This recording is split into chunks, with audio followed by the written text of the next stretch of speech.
Penyelidikan dan Pengembangan Teknologi Kebencanaan Geologi, BPPTKG, sejak tanggal 5 November tahun 2020 lalu menetapkan status Gunung Merapi naik menjadi level 3, siaga.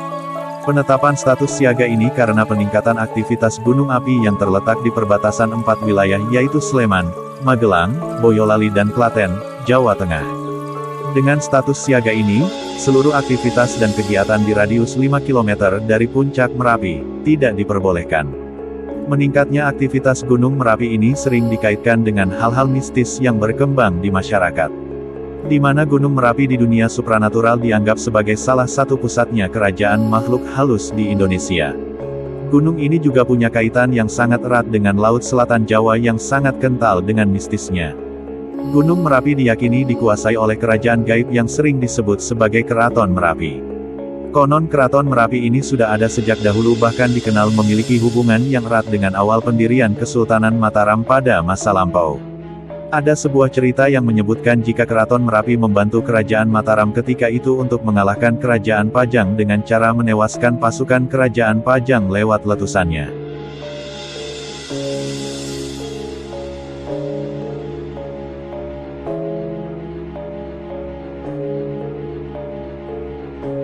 Keraton Merapi diyakini dihuni sejumlah tokoh gaib yang namanya sudah tidak asing lagi di telinga penduduk sekitar Merapi.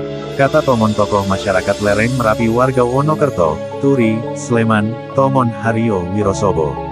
Salah satunya, kata Tomon, yaitu Eyang Merapi yang merupakan seorang raja alias pemimpin dari para makhluk gaib yang mendiami Keraton Merapi.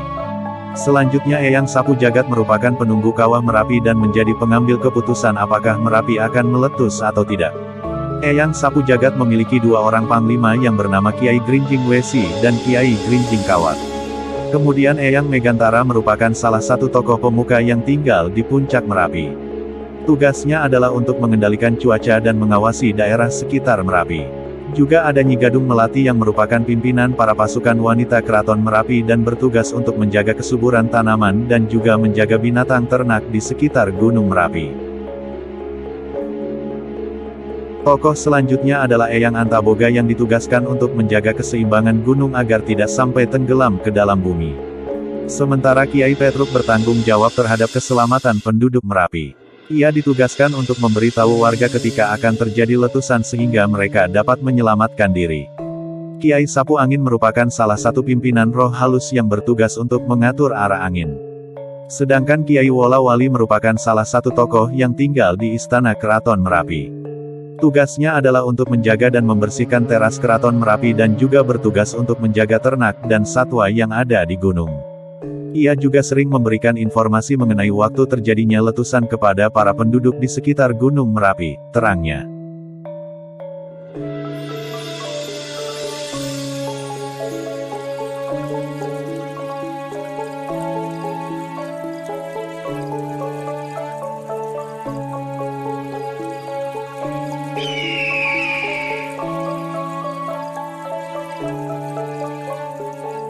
Selain itu Gunung Merapi yang memiliki ketinggian 2.968 meter di atas permukaan laut ini juga memiliki beberapa lokasi yang dianggap angker.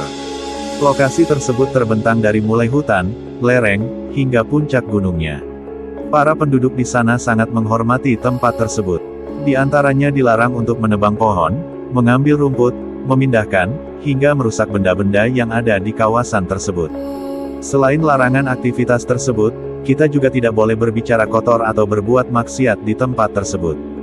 Jika melanggar, maka biasanya akan terjadi hal-hal yang tidak diinginkan, kata dia. Tempat angker yang paling terkenal di Gunung Merapi adalah Pasar Bubrah. Pasar Bubrah merupakan sebuah punggung bukit yang tepat berada di bawah kawah Merapi. Keadaan di lokasi ini cukup datar dan didominasi dengan bebatuan sisa letusan terdahulu. Di lokasi ini juga tidak terdapat pepohonan tinggi besar. Jaraknya yang hanya 1 km sebelum kawah puncak Merapi membuat Pasar Bubrah menjadi lokasi favorit untuk beristirahat. Banyak pendaki yang mendirikan tenda di sini untuk bermalam dan menunggu matahari terbit keesokan harinya. Nah, ketika malam hari itulah para pendaki biasanya mendengar suara riuh di lokasi tersebut.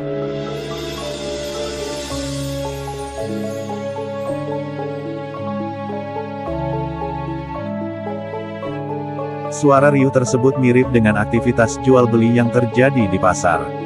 Tidak hanya itu saja, suara alunan gamelan dan gending Jawa juga terkadang sayup-sayup terdengar di antara keriuhan tersebut.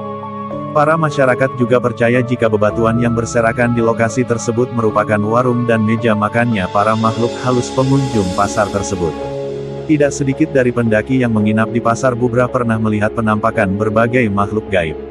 Beberapa di antaranya adalah penampakan wanita berambut panjang yang bergelantungan di bukit, atau makhluk gaib yang menyamar sebagai pendaki lain dengan atribut lengkap. Sosok keraton khas Jawa juga sering muncul di lokasi ini. Sosok tersebut biasanya adalah para penjaga keraton dan Nyai Sinden dengan pakaian tradisionalnya yang khas. Bahkan ada juga yang pernah melihat pasukan perang tradisional dengan peralatan yang lengkap. Gunung Wutoh juga dianggap sebagai tempat yang cukup angker di Gunung Merapi. Lokasi tersebut dipercaya sebagai pintu gerbang utama menuju Keraton Merapi yang terletak di kawah puncaknya. Masyarakat percaya jika Gunung Wutoh ini dijaga Nyai Gadung Melati. Nyai Gadung Melati seringkali menampakkan diri dalam mimpi penduduk sekitar Gunung Merapi dengan mengenakan pakaian berwarna hijau daun melati. Mimpi itu biasanya dianggap sebagai pertanda akan terjadi letusan dalam waktu dekat. Selain 3 lokasi di atas, masih banyak tempat lainnya di Gunung Merapi yang dianggap angker dan tersebar di berbagai wilayah. Tempat-tempat tersebut diantaranya adalah Bukit Turgo, Telaga Putri, Muncar, Goa Jepang, Lawangan, Bebeng, Ringin Putih, Umbul Temanten, dan Watu Gajah. Beberapa hutan juga dianggap memiliki aura mistis yang sangat kuat seperti hutan gamelan dan bingungan serta hutan pijen dan gelombang. Hutan patuk alap-alap juga dianggap angker karena dipercaya sebagai tempat penggembalaan ternak milik keraton.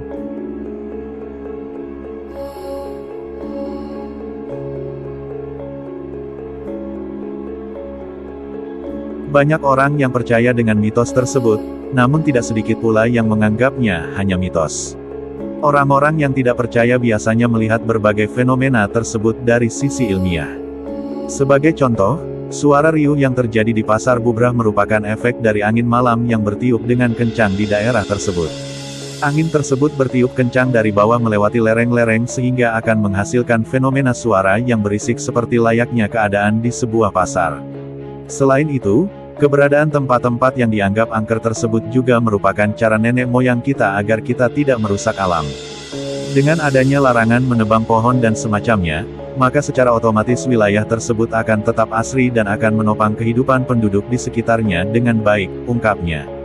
Sedangkan mengenai penampakan sosok gaib yang dilihat oleh para pendaki, mungkin hal tersebut bisa saja hanyalah halusinasi dari mereka yang kelelahan. Namun bisa juga ada jin yang memang menampakkan dirinya untuk menggoda iman manusia.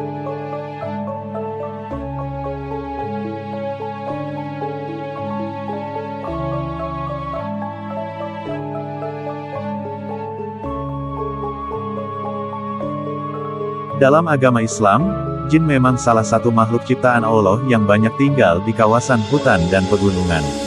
Namun kewajiban kita hanyalah mempercayai keberadaannya dan kita tidak boleh mengimani, meminta pertolongan, atau bahkan hingga menyembah jin tersebut. Wong kita hanya beda alam saja ya sahabat. Sama-sama makhluk Allah Subhanahu wa Ta'ala.